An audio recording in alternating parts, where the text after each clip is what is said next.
Hello，这支影片会是我在 YouTube 上面的第100支影片，那我觉得有纪念的价值，所以我想要来跟大家分享一个比较不一样的主题。那我知道我一直以来分享了很多可能比较外在或是一些比较 impersonal 的内容。其实我常常会想要分享一些比较个人，然后比较深层一点的内容，可是我就是很怕给你们可能看到就是不是你想象中的那一面啊，或者是就是比较不好的那一面，然后可能会带来失望或者是一些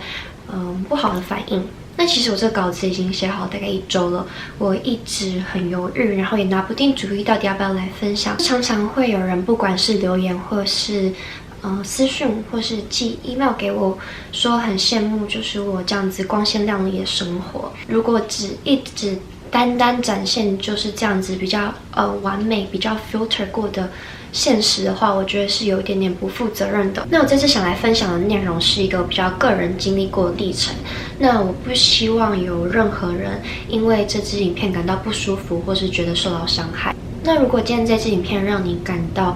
不舒服的话，那真的不是我拍这支影片的用意。我也不是期待观众就是会来就是讲一些鼓励我、赞美我的话，而是我只想让你知道，如果你正在经历我曾经经历，甚至现在也正在经历的一些历程的话，你可能会感觉比较安慰，然后知道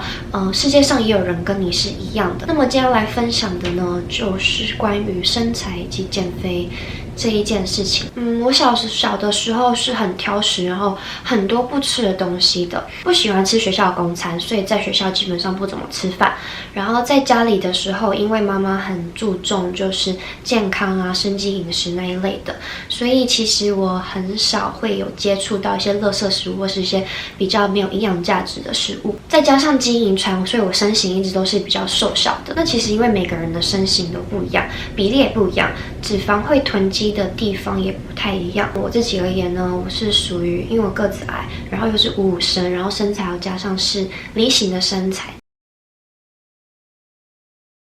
那其实我不太确定我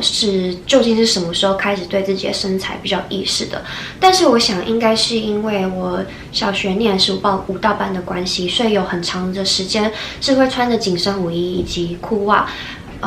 在练舞的，所以就是身材就是一览无遗嘛。那可能就是那时候也不知道从哪里听来的，不管是长辈啊，或是同侪，大概我小2、小3的时候就开始有这种想法，是我是不是腿很粗？到后面一点，然后也大概是小学的时候吧，就会开始慢慢的有意识，就是减少自己的饭量，因为觉得好像自己比较胖，然后比腿比较粗这样子。然后真正开始我会说减重是到国中的时候，每学期一开始就是班上全部的人都会要量身高体重，来确保班上没有过胖或是营养不良的孩子嘛。这个所有的身高还有体重数值都是会直接在测量仪的荧幕上面直接显示，所以变成是说全班的同学都会看得到你身高多少，然后你的体重多少。那其实我觉得对于青春期的女孩子，就是公开自己的体重在那么多人前面，其实伤害是很大的。那让我印象很深刻的是，量体重当天，很多女同学会刻意的不去吃饭，然后不去喝水，就为了让自己的体重的数值看起来轻一点。当然也包括了我自己。然后那时候我们都会觉得，如果你的 BMI 值如果是正常了，那就是太胖了，你必须得过轻，那样才算是正常。我虽然觉得说 BMI 是一个非常糟糕来测量你身体状态的一个工具，但是那时候那个就是我们当时的 mentality 呢，就是你必须过轻。我那个时候呢，体重比现在还要轻很多，但是因为长时间坐着念书，然后不常运动，所以身体循环很差。然后加上我本来天生就下半身比较肥，所以呢，那时候就有男同学形容我是象腿，所以这样子就有点加深我对我自己腿非常没有自信，其实甚至是感到自卑的一个情况。我非常讨厌学校那个时候就是制服每次到了夏天就会换成短裤跟短裙，就是我会死命的，就是不管多热都还要继续穿着长裤，因为我不愿意把我的缺点展示出来给大家看见。那个时候真的也试过非常多坊间就是说瘦腿的偏方或者消水肿的偏方，类似说什么每天晚上抬脚30分钟啊，然后刮痧、按摩、泡澡、压力袜，真的是什么偏方都试过，但是就是效果不是非常的明显。我也找不太到我国中的照片来展示给你们看，因为我那时候真的太自卑了，我基本上没有什么照片留下来，就是那一段时期全身的照片，可能脸部上半身的照片可能还有一些吧，但是全身的照片，我要么是因为很自卑不愿意照相，要么就是我有看到照片之后我就把它删掉了。我提一些比较青春期的故事，并不是要怪说谁取笑了我或什么的，或许那时候说我像腿，也只是就是反击我可能说的是什么其他的话而已。其实细节都已经记不太清楚了，但是心里面就是还是就是留下了就是像腿这2个字。就是每个人在10几岁的时候，因为对未来不确定，然后加上不知道自己真正的样子，都会感到很迷失，然后很迷惘，所以不管是对自己或是对别人都会很严苛。上了高中以后呢，就是因为韩国女团很流行嘛，然后所以里面成员每一个就是个个都是腿，所以那一阵子就会很想要跟他们一样，所以我就会去查每一个成员的身高体重是多少，然后我就会给自己设一个虚无的体重目标，就是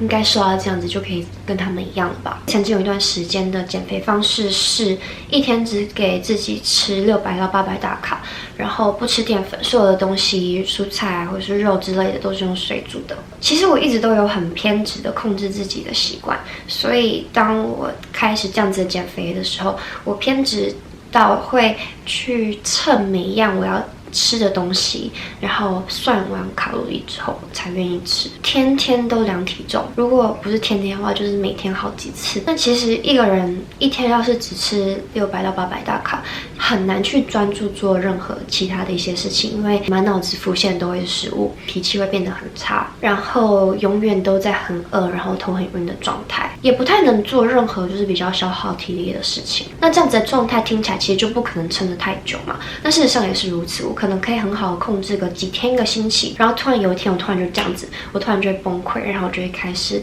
去大吃，然后这个状态底下你会想要吃的东西都绝对是最不健康的，通常都是要么是淀粉很高的，食物是那种 empty calories 的，所以我这种状态下，我可以可能半小时吃完一整包 family size 的薯片，吃完之后就会开始很自责，觉得说自己怎么没有办法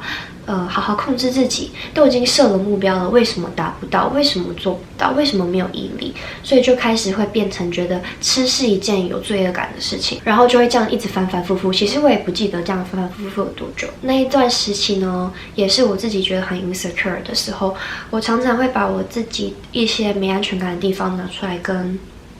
身边其他人分享，那可能就也没有太顾虑到听的人是什么感受，因为太专注于自己没有安全感的地方了，然后所以就有被讨厌。那其实也是可以理解的，因为要是常常听一个体重过轻的女生说她哪里长胖了，她觉得自己很胖，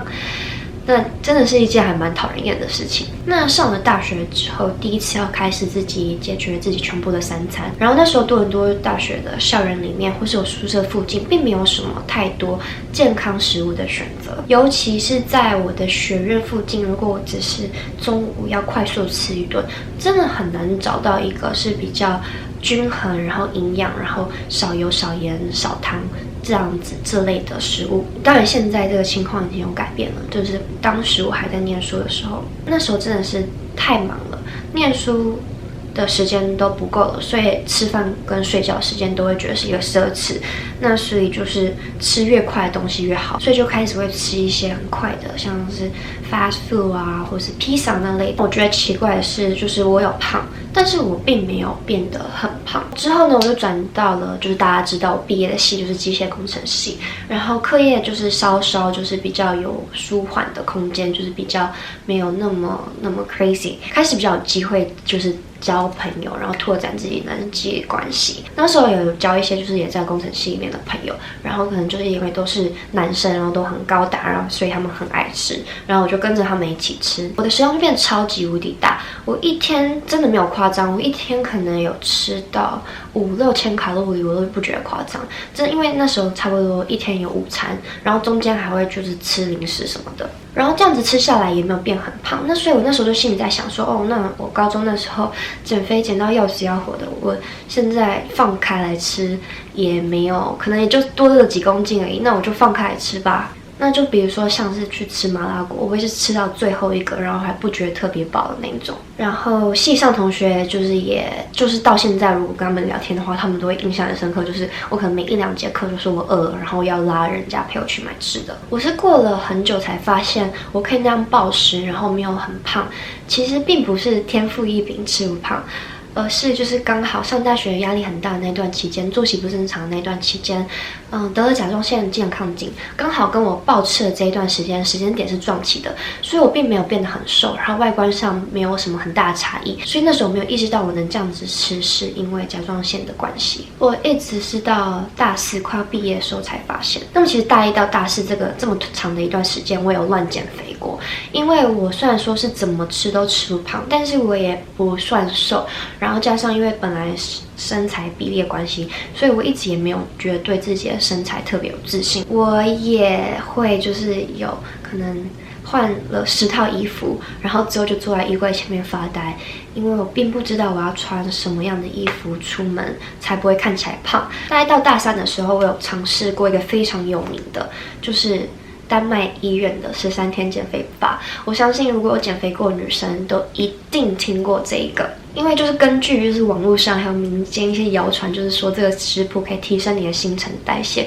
那么我一个试过这个方法过来的人可以告诉你，这根本都是屁。它这个减肥方法呢，一天差不多就是给你吃大概也是600卡路里而已，所以就是用222的方式，并不是真的什么提升你的新陈代谢了。我在吃这个食谱的时候，天天都头晕胃痛。那想当然，如果13天只摄取这么少的卡路里的话，当然会瘦。所以我那2个礼拜可能掉了3-4公斤吧。但是呢，只要一回到可能正常一点点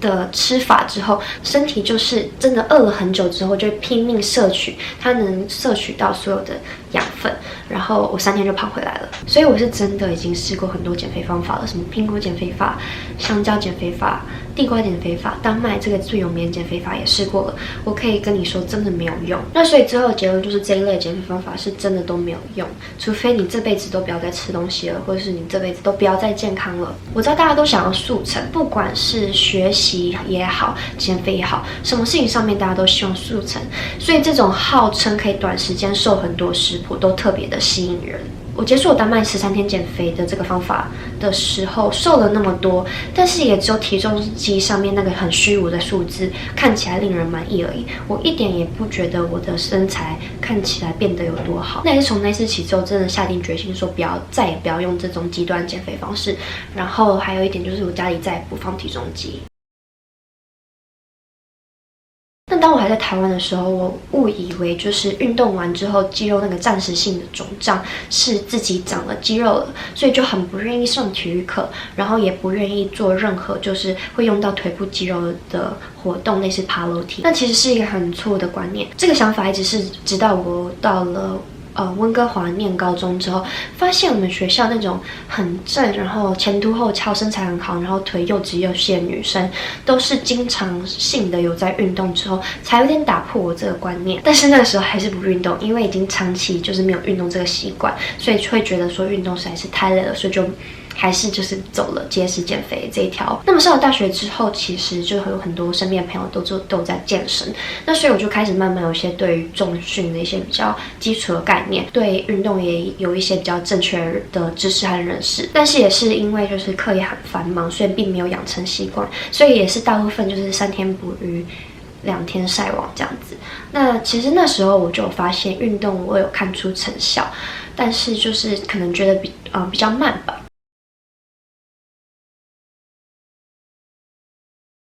那像我刚刚提到的，就是我大学快毕业的时候，发现我自己有甲状腺机能亢进，然后这基本上接受疗程的病人有很大一部分都会胖个10-20公斤，所以那时候就开始还蛮紧张的。但是因为要毕业了，所以其实有很多毕业要做 project 啊，有一些毕业展，所以其实很忙。那时候也没有时间运动，所以那个时候就是取一个就是尽量开始吃一些比较健康的东西来控制自己的体重。那时候确实是有胖一些些。毕业之后呢，就报名了就是健身课程，然后也很努力，一周去3-4次。那所有的营养都会尽量多摄取，然后还不忌口，淀粉还是会照吃，肉类也是照吃。只是3餐里面有一餐我会是吃水煮的花椰菜，加上一整块用烤的鸡胸肉。所以其实除了一刚开始疗程我胖一些之后，我体重到后面其实是控制得蛮好的。那甲状腺不正常或是任何身体上的一些疾病、慢性病这种事情都是可以大可以小，不要有一种觉得说甲状腺健康很棒啊，新陈代谢很快，你不会胖，所以你不想要去治疗。它其实对于心脏还有其他器官是有一定的影响程度的。甲状腺风暴它虽然是一个非常极端例子，但是它死亡率有90%。所以如果你也有甲状腺的问题的话，千万不要自己因为觉得怕胖，所以去停药或者是自己去减少药量，就是相信医生，然后只要知道你以后要再瘦都是有办法再瘦下去的。那一开始我报名上一些健身课程的时候，一个班里面可能有10-20个人，我上的都是最简单的课，但是我都是肌力啊、体能里面大概是最差的一个，常常都没有办法坚持上完1节课，然后结束以后可能就是常会累到这样子。但是就是一直持续，每周可能3次这种频率真的很快，可能真的1个月、2个月，甚至再长一点3个月，就会真的很明显感觉得到，脂肪慢慢消下去了，然后手臂以及腹部的线条都慢慢有出来，然后渐渐的我也不是最弱的那一个了，然后渐渐我也可以上一些难度更高的课程。那其实到现在为止，我还是一直有在治疗甲状腺，然后去年后半年就是一直反反复复在低潮期，然后也因为有一些其他因素，然后所以就没有去运动。然后12月回台湾之后呢，就进入我大概是人生最胖的时期。我回来多伦多的时候，刚好新的一年也开始了，然后所以那时候就给自己设立了很多不同的目标，然后就是鼓励自己一定要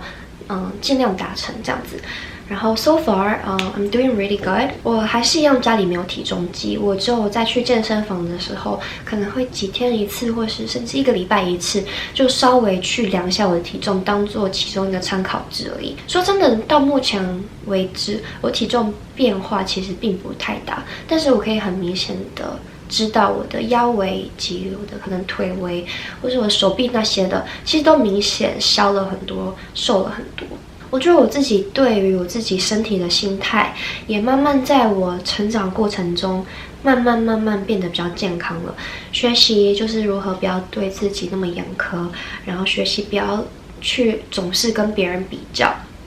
然后不要去太在意别人的眼光。我现在对于我自己身体或是身材自信，比较是来自于说，我知道我身体可以做得到什么样的事情，我的心肺功能、我的肌力都明显的变好很多。我知道我自己17分钟可以爬144层的大楼，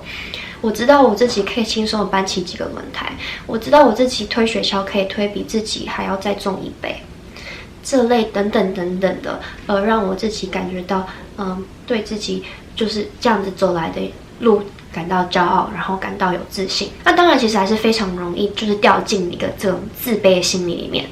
我觉得到现在也都是，我觉得这个社会太习惯，就是很公然，就是对于一个女生的外貌、身材，就是所有外在条件进行一个公然的评论，好像是一件很正常的事情。就像上周我去试衣服，然后就有陌生人跟我说：“你太瘦了，你需要多吃一点，you need to put on some weight。”我去 event 刚认识的人会问我说：“你有没有在吃饭？你看起来。”你看起来过轻，你看起来有点营养不良。也会有网络上不相干的人跟我说，你太胖了，你该减肥。我知道对于别人严苛的人，往往对于自己都是更加苛责的。我并不是今天因为我觉得我自己身材多好，对我自信才来分享。对我来说，对于自己的身体感到有自信是一个ongoing challenge。那希望今天主题不会太沉重，然后也希望我想传达给大家的东西都准确的传达到。那就这样子。